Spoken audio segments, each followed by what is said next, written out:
আসসালামু আলাইকুম, সকলে কেমন আছেন? আশা করি সকলে ভালো আছেন। তো ওই যে ঐতিহ্যবাহী কিশোরগঞ্জের পাগলা মসজিদে আসলাম আজকে। তো এটা আসলে অনেকদিন পর আসা হলো।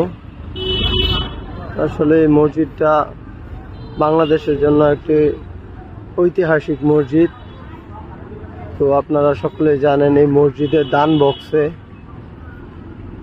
কোটি কোটি টাকা পাওয়া যায় 2-3 মাস পর পর। অবস্থা।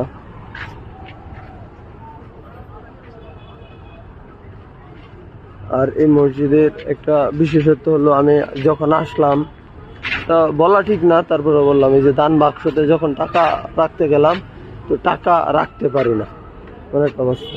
পরে এই যে লোহার লোহার পাতি দিয়া মানে দিয়া টাকা রাখলাম। এতটা ভরপুর লকারগুলা, প্রত্যেকটা লকারগুলাই ভরপুর, মানে টাকা